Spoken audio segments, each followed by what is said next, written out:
My name is Ivan Marks. The film you're about to see is authentic. It records the last 10 years, which has changed my life. I stumbled on something that I could not believe at first, but soon realized it had significance on me and everyone around me, which could not be ignored or underestimated. The Eskimos call the subject of my story Bushman. The Colville Indians of upstate Washington call him Sasquatch. The Hoopas of Northern California call him Oma. But right now, let's just call him Bigfoot.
This is my country.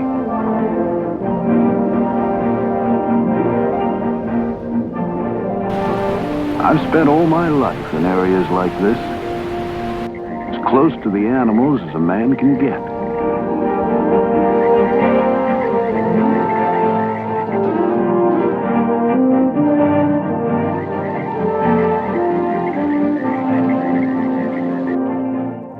I built my home here. Their ranch. Of course, I'm prejudiced, but I think it's just about the prettiest place I've ever seen. Then there's Peggy. She's a rare woman. She's the only woman I know who'd put up with the animals I used to bring home, like those coyote pups, and raise them just like they were her own.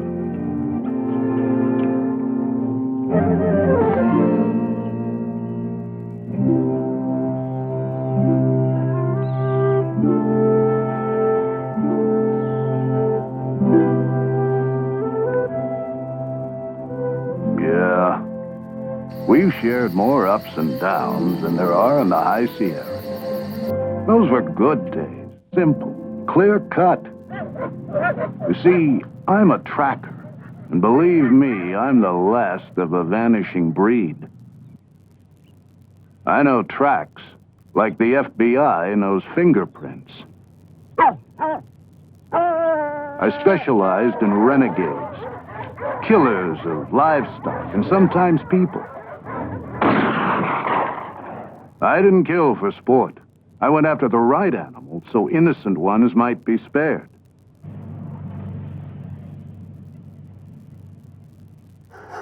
I learned trapping from my dad's shoulders back in Illinois.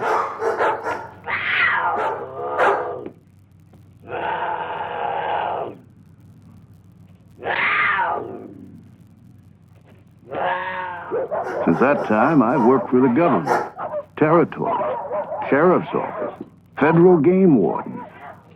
When they had a renegade, they knew who to call.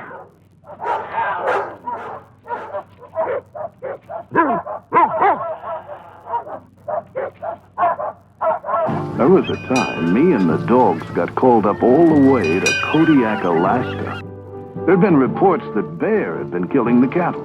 Now I know Bear, and the Kodiak happens to be one of the most beautiful on God's earth. Takes a lot of grub to feed him. 9 feet tall, up to a ton in weight. No need for him to be killing cattle, though. He's as fine a fisherman as you'll ever see.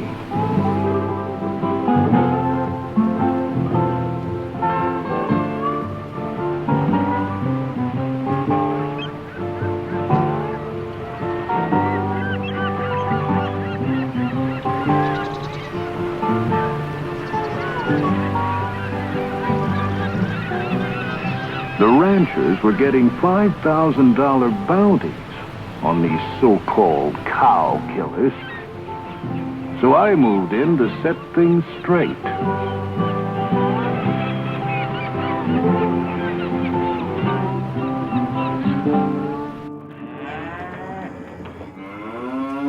I met a rancher who said it ain't Kodiak killing my cattle.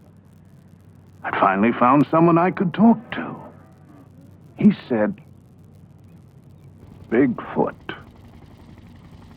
Straight-faced as could be. He said Bigfoot's been killing my cattle. Bigfoot? I checked the carcass and saw the cow had died naturally. The bears just fed on its remains.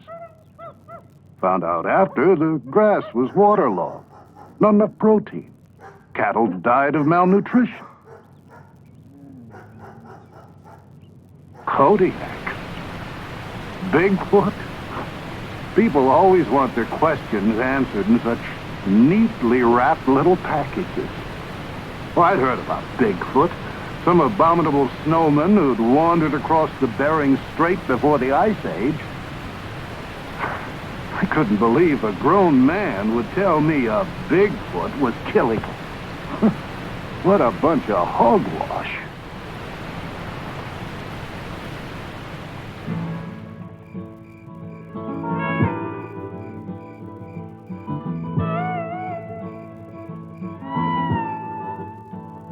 I didn't mind at all putting distance between me and those crazies in Alaska.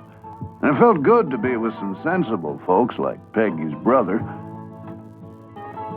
And Arizona University wanted us to track down a javelina hog for research. It's a small critter, but vicious.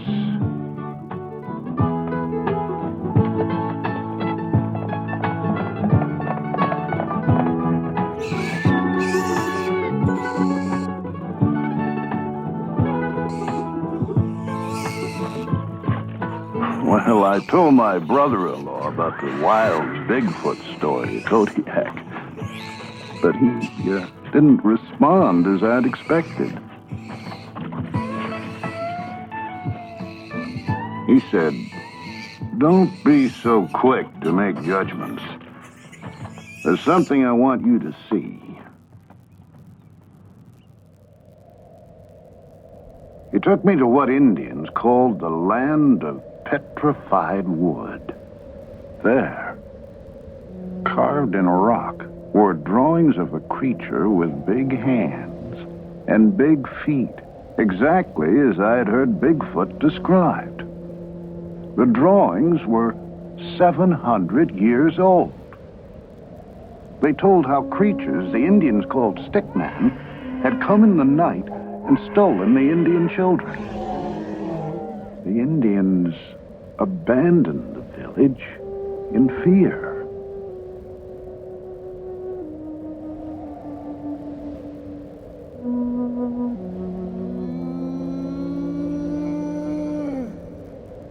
First the ranchers, now my brother-in-law.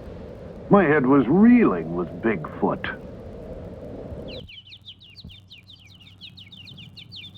The stories are just so many words. So I soon forgot about him, till I was up tracking a mountain lion. And I found these tracks. Now, they looked much like human footprints, but they were 18 inches long, 6.5 across the ball of the foot, 5.5 at the heel. They were the hugest I'd ever seen. Tracks were so deep, they had to have been made by at least a 500-pound animal. And the hair, I couldn't identify it. The toe prints were spread around small rocks and dug into the earth, showing whatever made them could cover pretty rugged country. And the stride was enormous, 52 inches in length. Man's only 30. Now, they were fakes. Somebody would have had to drag a pretty big machine over pretty rough country to make them, and they would have left their own tracks. I saw where a creature had stumbled. It was a handprint, but no sign of claws. They were so manlike. I was mystified, so I made plaster casts and sent them with the hair to a lab for analysis. Well, I tell you, I was glad to get home. Our pups were growing, and they didn't give us much time to think about everything that had happened.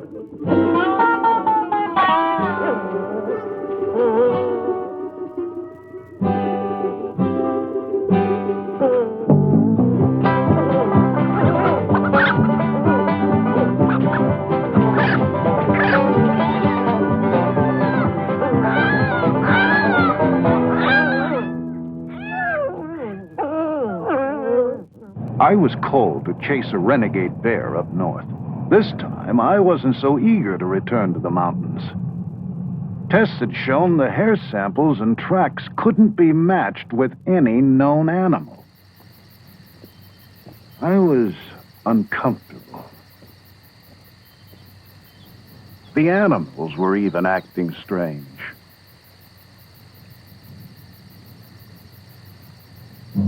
I soon found out why. I found the bear I was looking for, but not in the condition I expected. Another track, just as I'd seen on the mountain.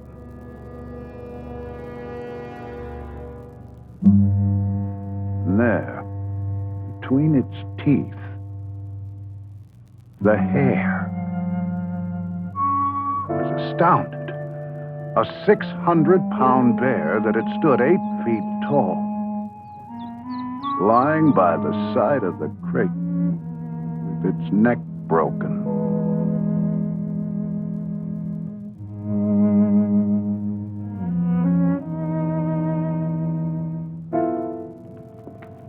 Now, I wanted to find out everything I could about Bigfoot.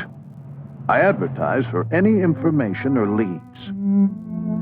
You can't believe the number of stories people had to tell. My friends laughed at them all. Okay, I'd laugh too. But things were different now. I had to figure out what was fact and what was fiction. There were reports of creatures 12 feet tall, 800 pounds, that prowled on 2 feet. Now that's absurd, scientifically impossible. No creature that size or weight could even stand upright. And as for tracks, you can't imagine the number of kids I found running around the woods making plywood fakes. Tales of hunters being ripped apart, campers kidnapped and never heard of again. But 4 features, all the reports shared, were the dark hair, the domed head, the large footprints, and the glowing red eyes.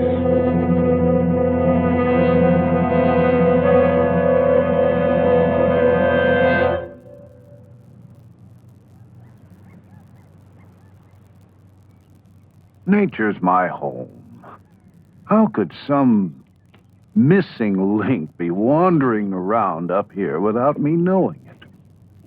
It was good to get back in the mountains and visit a couple of my pets. I tried not to think about Bigfoot, but it was tough to shake. It wasn't 2 minutes before my friend had vanished in the wood.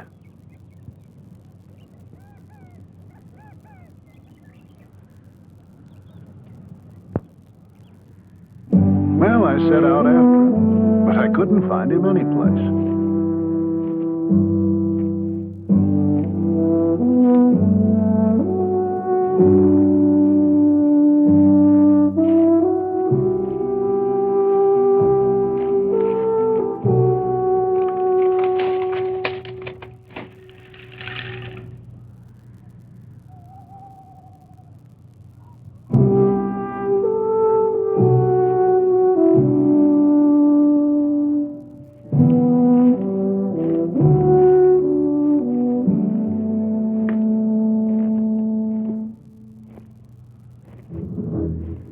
I came to a bridge, and there beside it, another track.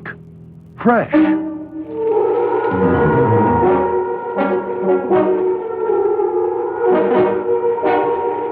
legs were moving before I realized what I was doing.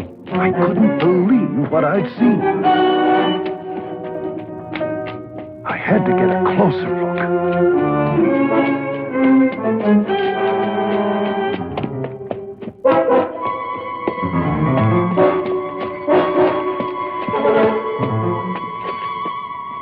Nauseating, musky odor made it difficult to breathe.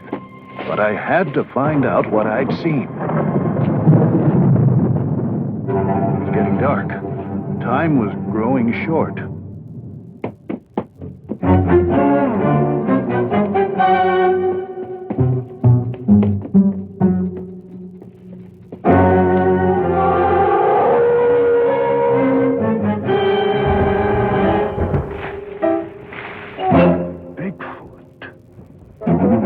I'd seen Bigfoot.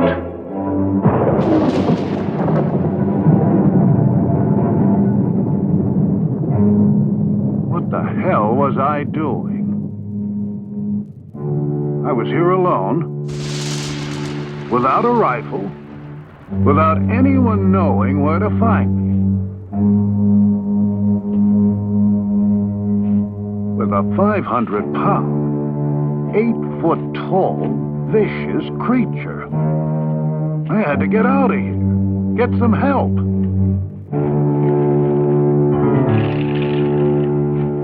I had to show people what I'd seen. The footprints.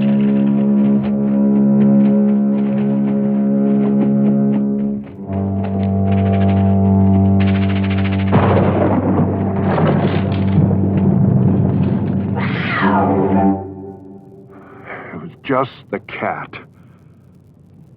I'd never been so scared in my life. But my friends couldn't laugh now. Wait till they saw the tracks.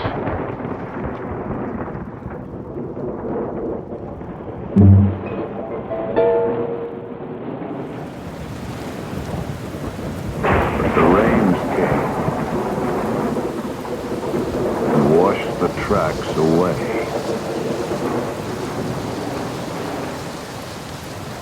Hurry, hurry, get your Bigfoot burgers, 2 burgers. Now, people's attitudes toward Bigfoot made me mad. I'd seen it. Matter of fact, I felt I'd been singled out to find it.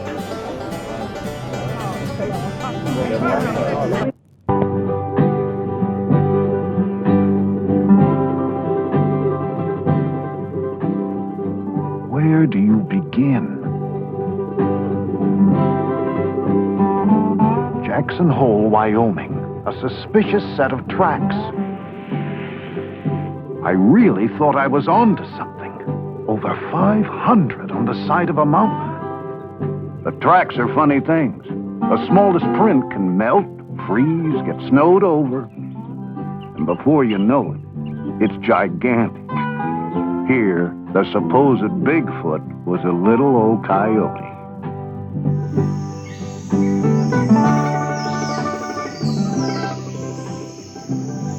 The redwoods, an endless source of sightings.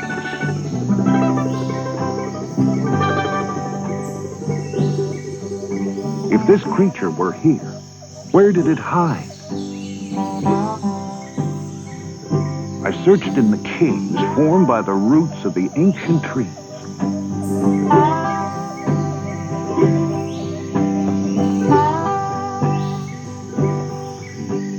Here were perfect shelters, large, dark, secluded, hideaways to recover from injuries. Refuge for many forest animals from the elements.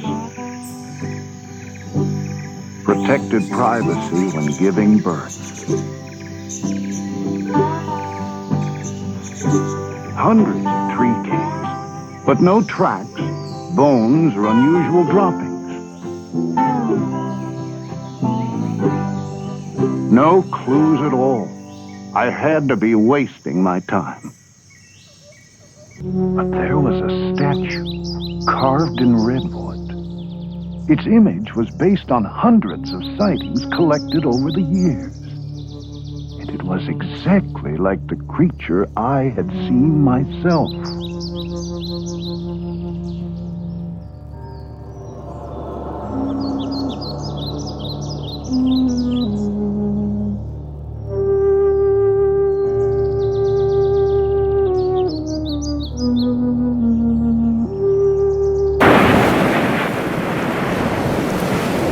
Oregon coast.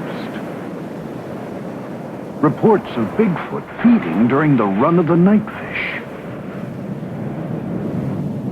The shore was secluded. Food was plentiful. It seemed a perfect place for the secretive Bigfoot.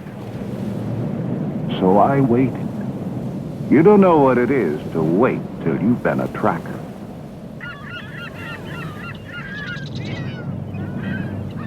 Finally, a gull came with the first sign of the run. And right behind it, you've never seen so many fishermen.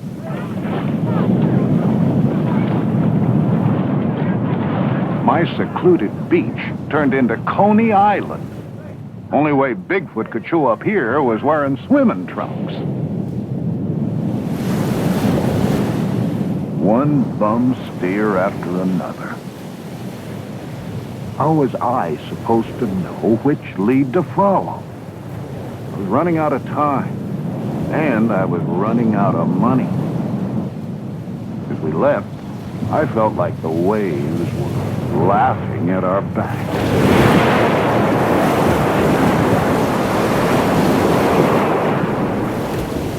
Then came our hottest tip yet.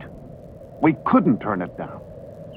Snowbird warned us of an upcoming storm, but I was too excited and ignored it. The area was rich with wildlife.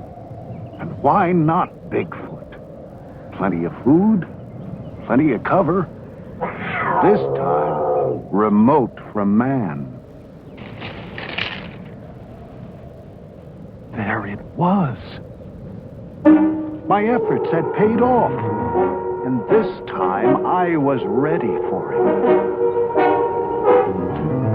I wasn't ready to find out it was just a bear staying up past its winter bedtime. What was happening to me? Any Boy Scout knows how people's eyes play tricks on them in the woods.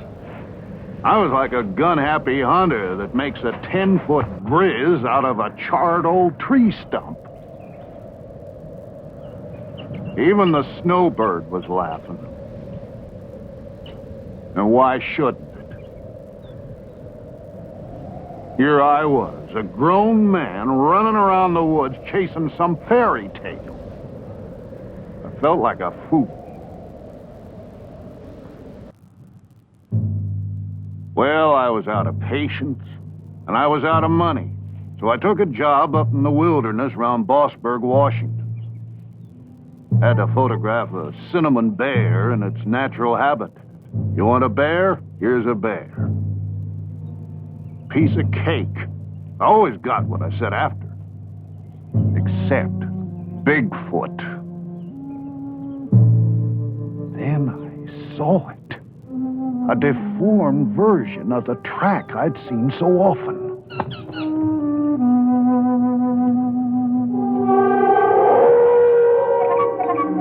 There it was.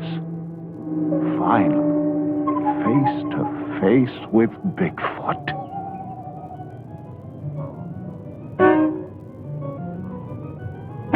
Here was the domed head, just as others had described it.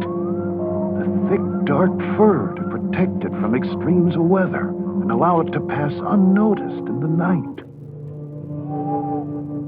I saw it, photographed it. But scientists challenged my film. Yet it stood up under every conceivable test. Some revealed rugged terrain as the cause of the skinned heels, polio as the cause of the limp. But my documented evidence wasn't good enough for the experts. Experts who still asked, how could such a creature survive? Where does it live? Show us its remains. What does it eat?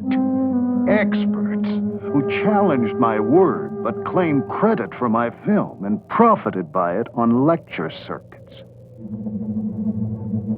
Well, I didn't care for these people. But I was haunted by their questions. What an experience. Now I had to start finding some answers. The creature's tracks disappeared at the edge of a beaver swamp. Only sign of animal life was the geese migrating north for the summer. I wanted the satisfaction of bringing back unchallengeable proof. Still, where to begin? I found several other creatures had passed through the area, all heading north. Could Bigfoot be a migratory animal? I plotted all the reliable reports.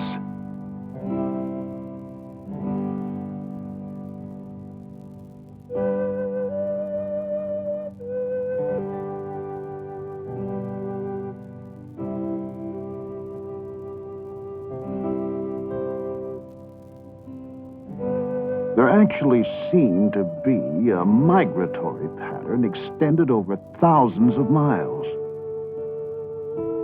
If this were true, I'd have some means of predicting the creature's movements and a good chance to find some answers to my questions. Bigfoot always stayed in very rocky mountains and isolated terrain. The greatest number of sightings, and the only ones of the Bigfoot young, were in summer, above the Arctic Circle. Could that be where Bigfoot migrated to breed? If I move rapidly, I might find a clue before season's end.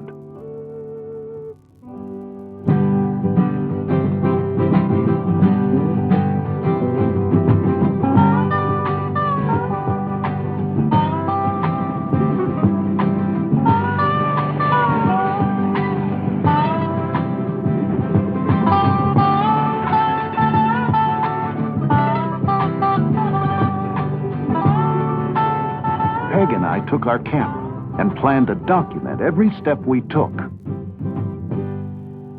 The lava beds, Modoc, California.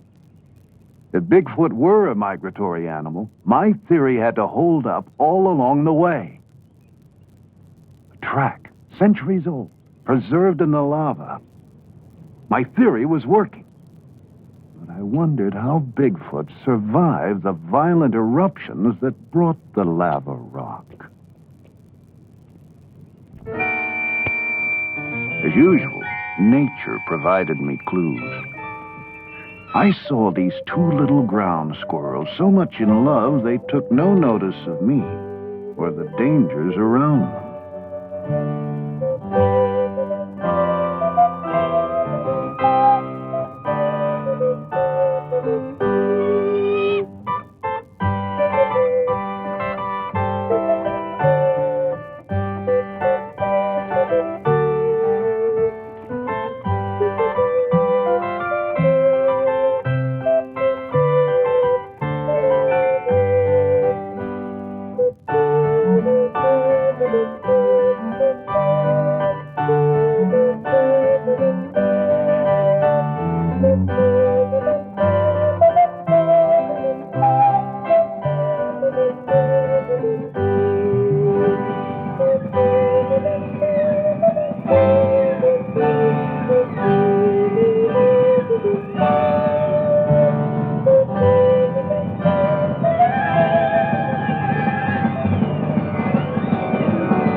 The male's natural instincts drove him to cover. These same instincts started up in the wounded squirrel.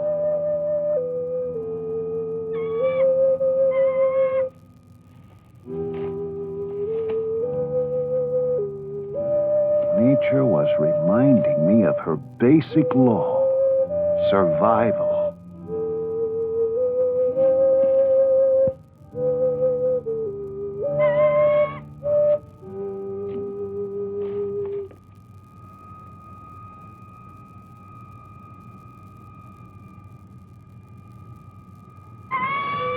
This same will to survive must have somehow kept Bigfoot going throughout all these years.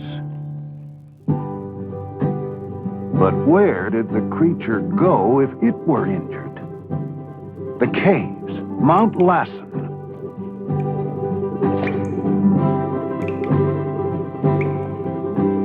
The Hat Creek Indians believed they were inhabited by an evil ape man. Now I was hot. Every step along the way brought me new clues. It was too late in the season to find the creature here now.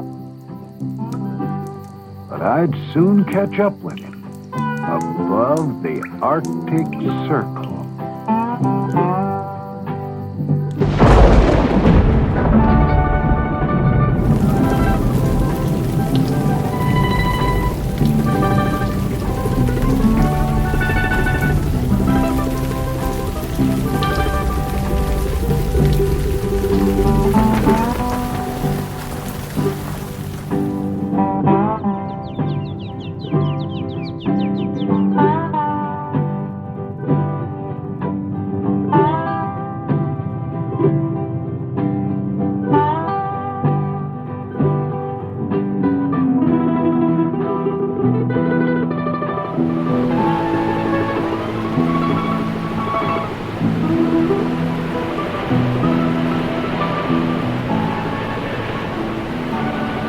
Peg and I found the people up north different. They encouraged me, took my search seriously. Like the lumberjacks, mountain men, like myself. The first into the midst of the wilderness, which meant first with stories of Bigfoot. Most of their sightings came at the time of year I'd anticipated.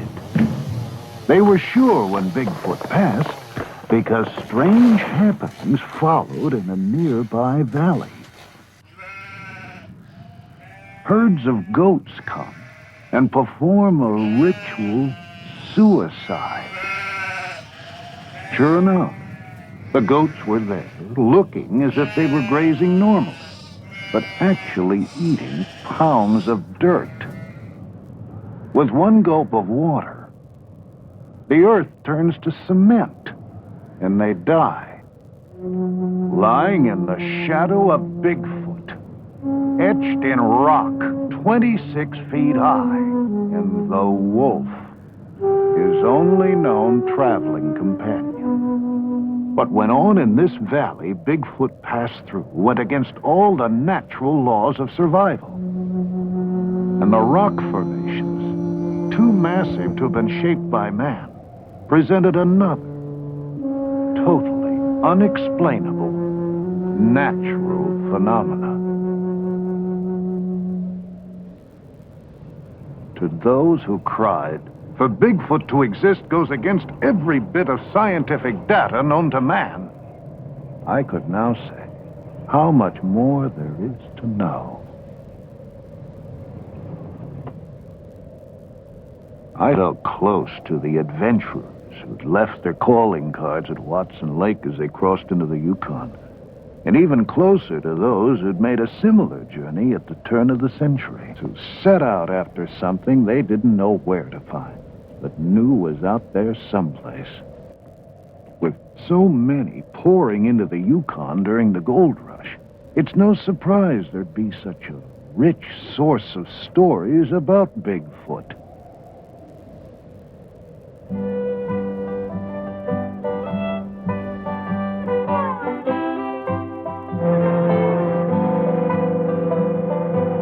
first time in my life, I understood what made people like that tick. It's more than gold. I guess we all need a frontier to explore. Don't necessarily have to go off into it. Just makes you feel kinda good knowing it's there. Thousands of these people came from everywhere.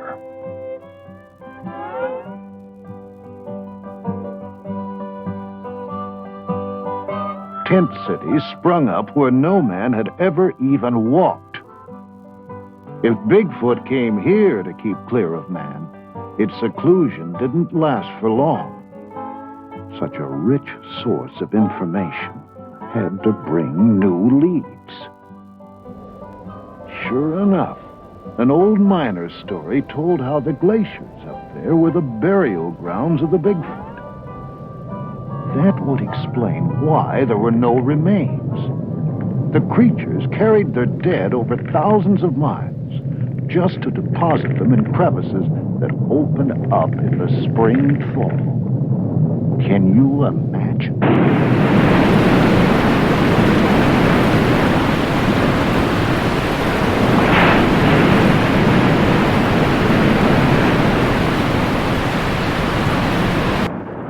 I went there searching for some remains. I did find tracks, so I had to be close. I found bones that told many different stories, but none of Bigfoot. The constant movement of the glaciers could either crush the remains or wash them to the sea.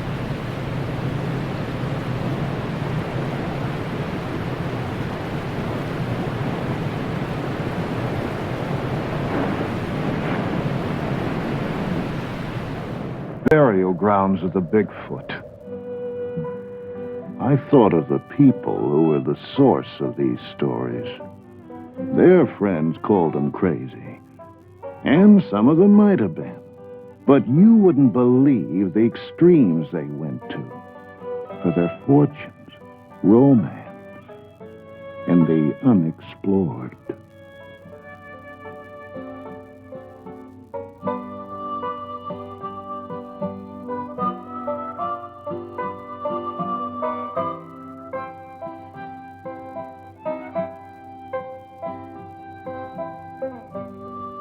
I guess it wasn't so tough to believe Bigfoot could have gone to similar extremes for a far more instinctive, basic drive, as burying his dead.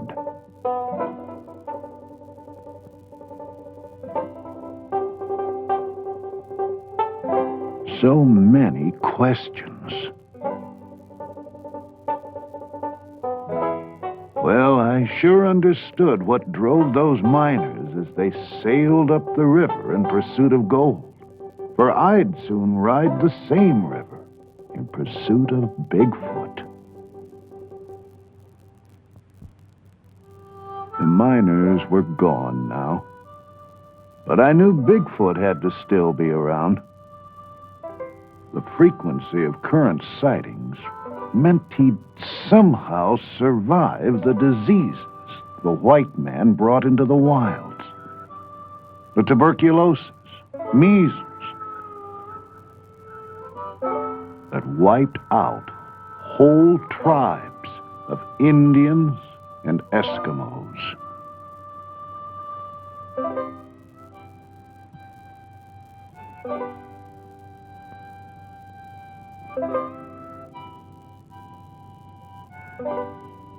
He'd even survived the violence reaching out from the boomtowns. Now I understood why Bigfoot steered clear of man. He had to, in order to survive. However vicious the creature might be, I gained a lot of respect for the elusive Bigfoot and its ability to endure. But if we were to find it, we'd have to get to the furthest outpost of civilization.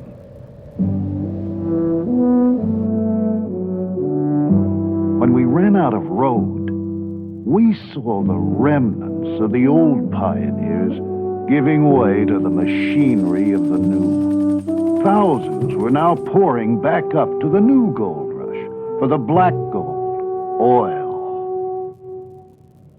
How much longer could Bigfoot avoid all these people? Where would he go next? I gambled on him heading north.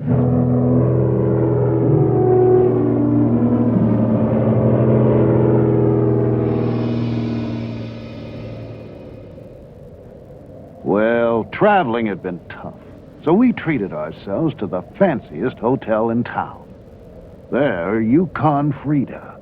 Her sketches were based on recent sightings and descriptions of Bigfoot from that very area.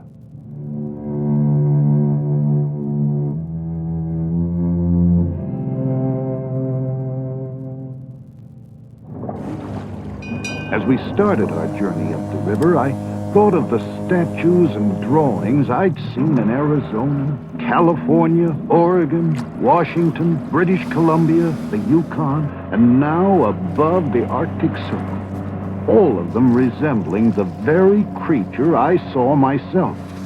They were too similar, over too vast an area to be coincidental. But these images weren't good enough for the experts below. I still had a lot of questions to answer. There were no grocery stores up here, so we ate off the land or purchased fish from the Eskimos. I knew I could get my answers from these people, because stories of Bigfoot were as plentiful as the food. One man told of the strange day his mother died. In a cabin like this, family and friends gathered to await the passing of her spirit. That night, they heard a soft scratch at the door. There was Bigfoot, chanting in a strange tongue. Everyone was terrified. The spirit of his mother was speaking through the voice of Bigfoot. They must abandon their homes, which they did. The next day, an ice floe changed the river, and waters now flow where the village once stood. I asked to see this area, hoping for a sign of Bigfoot. The man said, if you wish to see the king of the animals, he breeds in the mating grounds of the Alaskan moose.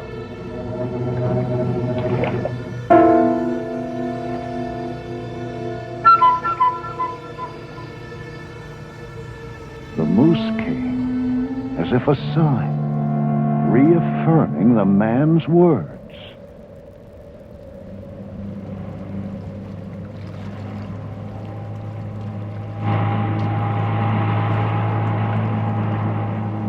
Up the river by a salmon wheel, a lone Eskimo greeted us with the words, "Bigfoot is not here." How did he know what we were after? He told a tale about a trapper who killed a creature in the early 40s, bringing the wrath of Bigfoot down upon his people.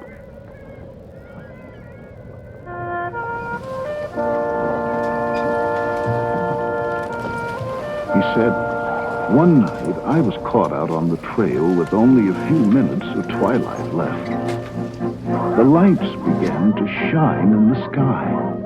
They were bright. Traveling was good. Then the snow turned red. To the north, south, east, and west, rivers of blood flowed across the sky and down into the snows.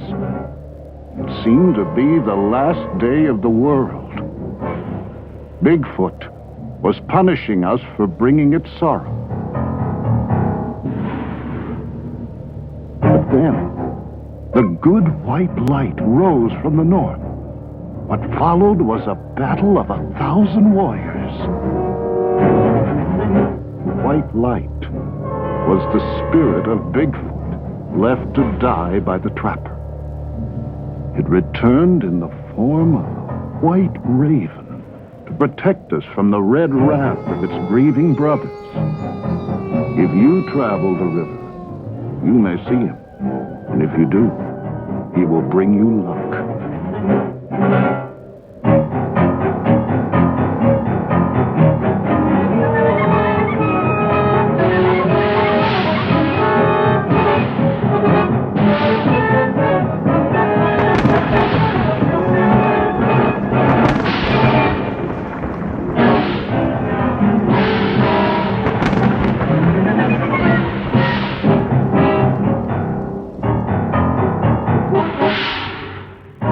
Then the native gasped, pointing to a bird soaring above us.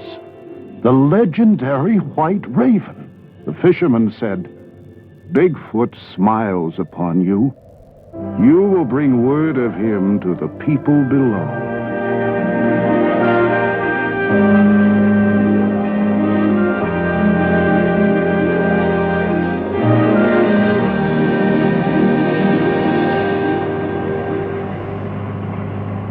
Mine was reeling. At the next village, the natives were waiting for us. They had heard about the white raven and wanted to show us their secret, sacred figure. Here it was again. They told us how Bigfoot was their friend. Their friend. How did they think such a violent creature could be their friend? They told how Bigfoot always carried the bodies of men killed or lost in the Arctic winter to the edge of the nearest village to be buried by their own kind. When I asked where I could make contact with their friend, they said, "In the land of shining eyes." But they warned me not to violate Bigfoot's domain. I reminded them of the white raven, so they taught me a chant to sing on the night of the full moon and promised I would see the glowing eyes of Bigfoot.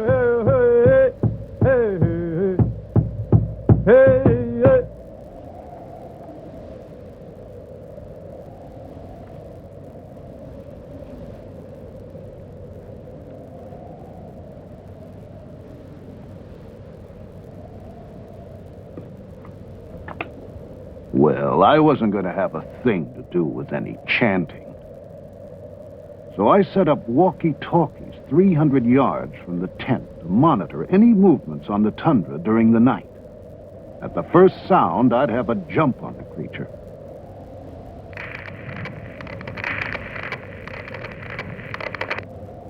Then the wait. The land was lush with vegetation. Perfect feeding ground. Berries, lichen, gnats, bugs, millions of fish. Not just a land of ice and snow. I understood why Bigfoot and so many animals flocked to the Arctic to breed, raise their young.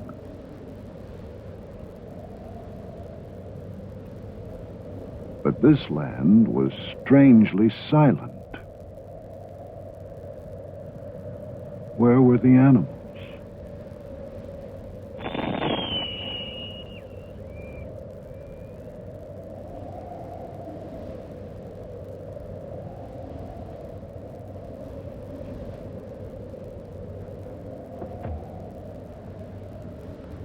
My transmitter had been thrown 15 feet. And the tundra held no tracks. Days passed. I felt like a fool, but now I'd go to any ends to conjure up the creature.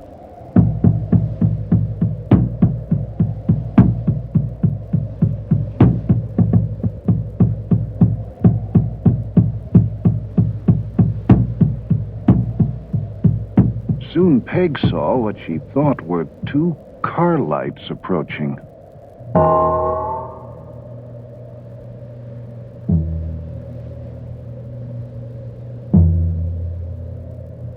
I was caught in the darkness, but Peg guided me toward the lights. I had to find out what it was. Then we realized they were the shining eyes. This time I couldn't let Bigfoot escape.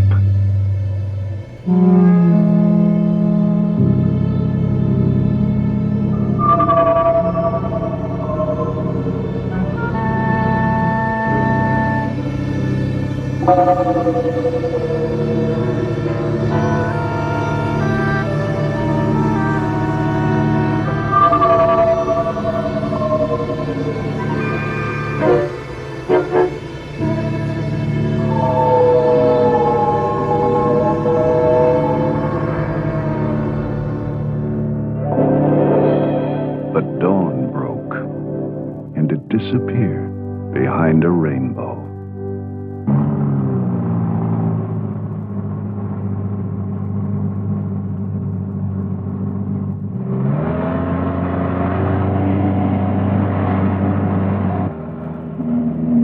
This was too much. I felt like I was coming apart at the seams. Here I was, an experienced mountain man all my life, acting like a spooked tenderfoot. I still had 1,000 questions, and so few answers. I couldn't concentrate. My head was spinning with tall tales and folklore. I no longer knew what to believe. I had to get away from the others and be by myself.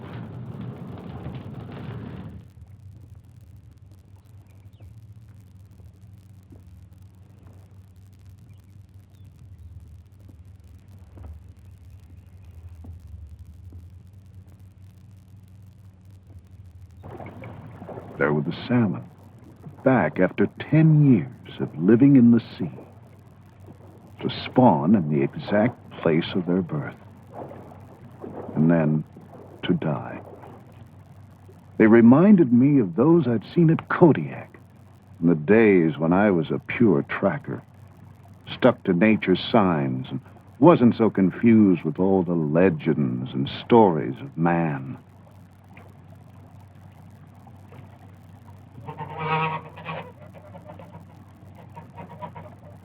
And there were geese. My first clue to Bigfoot's migratory pattern.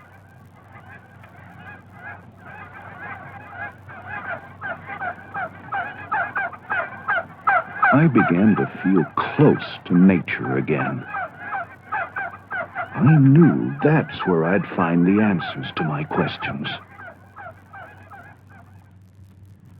And the caribou, watching velvet off their antlers release swamp gas from the tundra to glow in the night.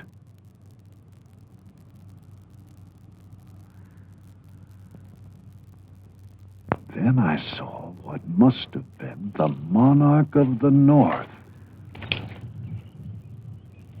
I was terrified. It could crush the likes of me with one swoop. But it was the most magnificent animal I think I've ever seen. He didn't seem to notice me as he made a clearing. He sharpened his horns as if to prepare for combat. I thought he'd come for me now. Instead, he dug a pit and marked it with his scent.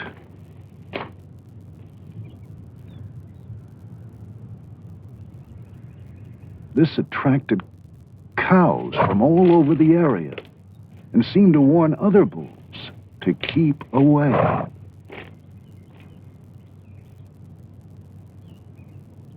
The cows declared themselves his by covering themselves with his scent.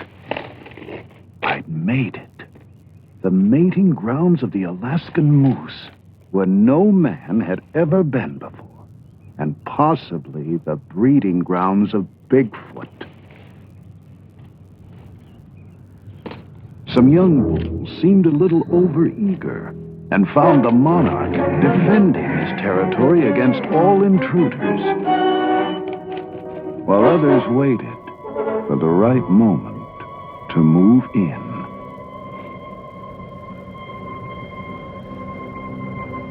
Then he saw me. But luckily, a match for the monarch challenged him for his cows and territory.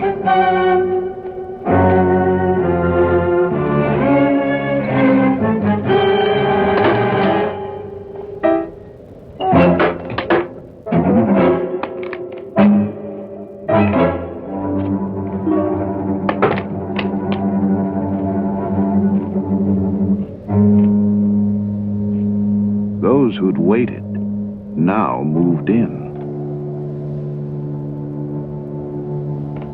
While the bulls were fighting, nature made sure there'd be a good crop of calves come spring.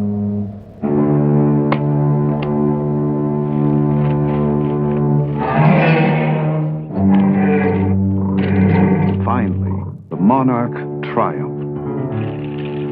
Now, too preoccupied to give any notice to me, he gathered his cows. And, according to the law of nature, the strongest began to breed. I was deeply moved by what I'd seen, but still, no sign of Bigfoot. The salmon lay dying in the streams, signaling the end of the breeding season. Time was running out, so we took to the air.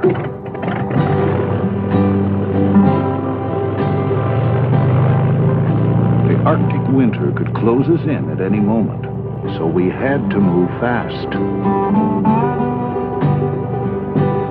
Why couldn't I find this creature?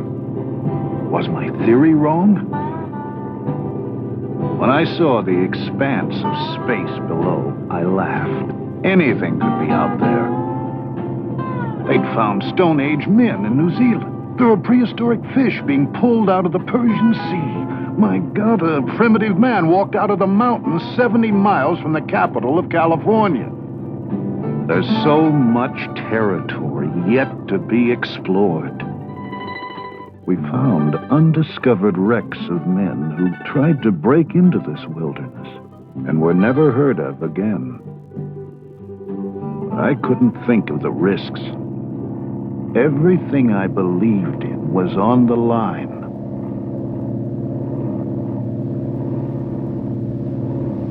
Suddenly, the pilot whipped around. There he was, a young Bigfoot, frozen like a tree.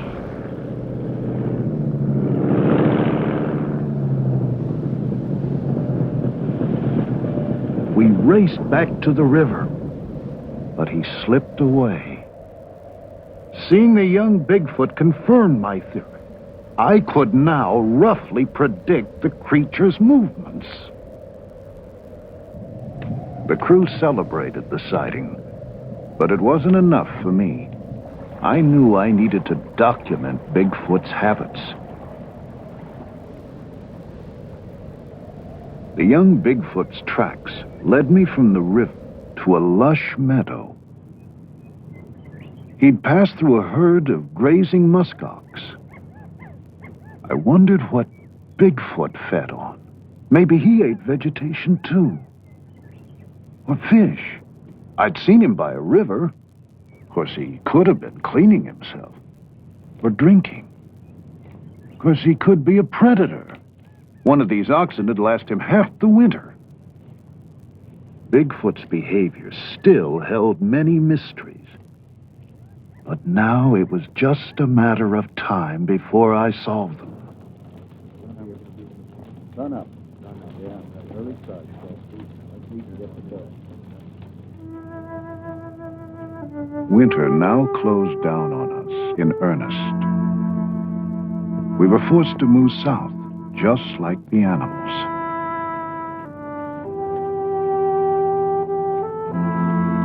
The caribou gathered for their migration.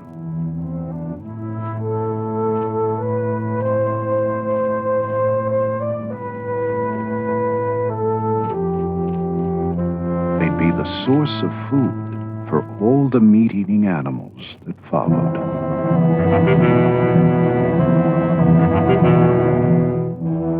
If Bigfoot were a meat-eater, he'd feed on caribou too. If I could prove that he did, I'd have a clue to the place he held in nature. If I could film it, I'd have the kind of documentation the experts demanded. Whatever his habits, I knew the road would be paved with danger.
Devastated by the slaughter of the caribou.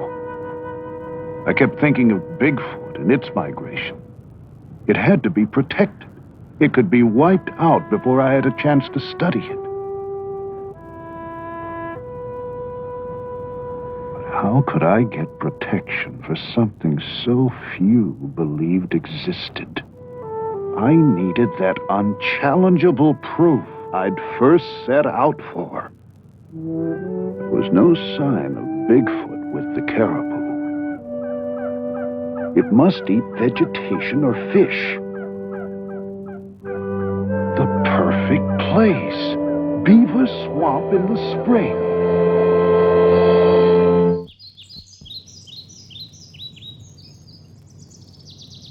I got there early and planned to stay as long as I could. I used every trick I learned over my years as a trapper and carefully covered my scent with ammonia. Beaver Swamp. The geese. If my theory was right, Bigfoot would follow shortly. I searched for the perfect place to set up a blind.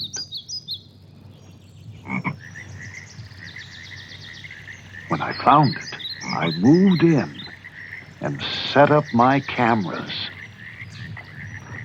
Day after day, I waited and soon grew jealous of the other animals' freedom.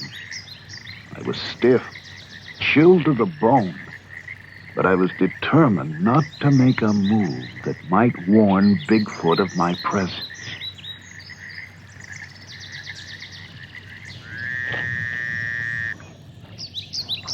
What if he didn't come?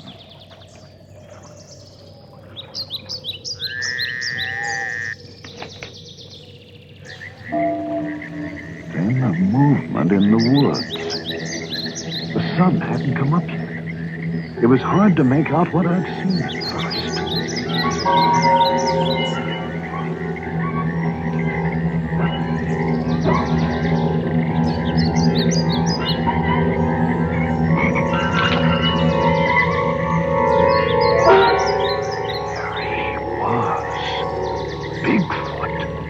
standing no more than 100 yards from my blind. I began to shake all over. I could barely keep hold of my camera. He was awesome.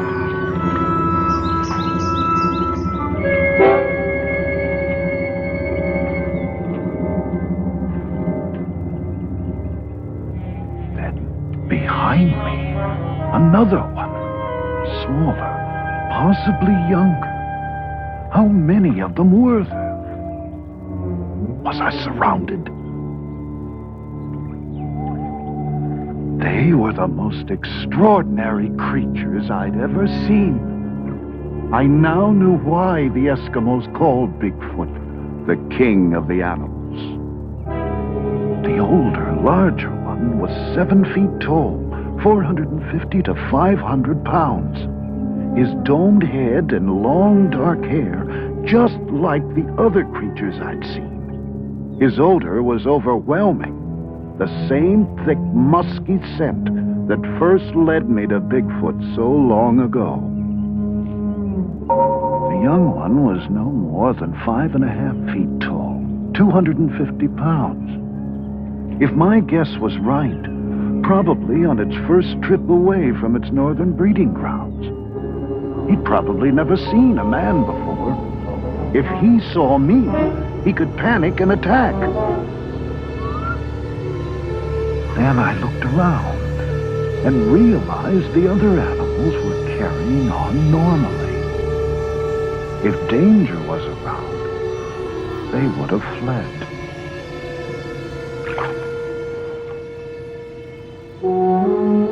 Just as the Eskimos had said, Bigfoot is a benevolent creature. It doesn't even attack or feed on other animals. It seems to eat only vegetation or sometimes fish. Here it was before, pulling up the tender swamp grass with its hands. Remarkable huge hands that seemed capable of grasping, scooping up drinking water, and splashing to rid itself of parasites. I'd done it. Here I was again with Bigfoot. Unchallengeable proof my theory had worked. It is a migratory animal, and I now have the documentation of its habits I needed. Now we can begin to understand the place this creature holds in nature.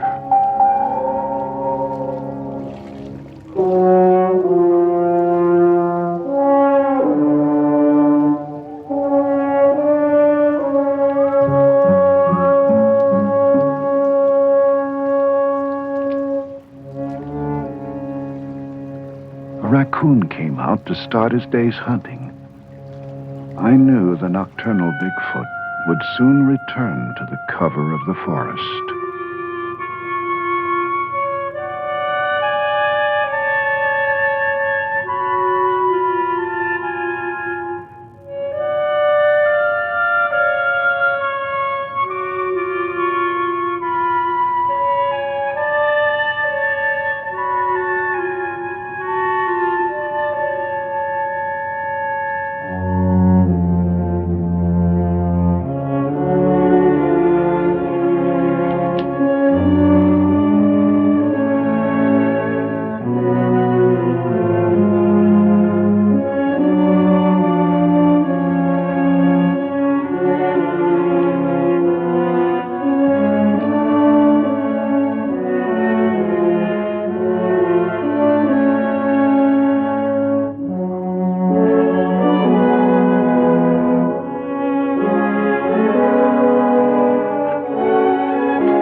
I once again said goodbye to this mysterious creature that has somehow outlived its natural role. endured the tests of time, now left to wander the land elusively, with a strange will to survive.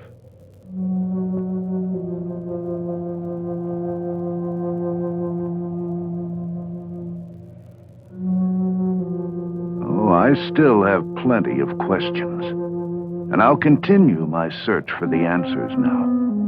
But I assure you, I'll no longer get so caught up in the problems of my research that I'll lose touch with the wonders it reveals.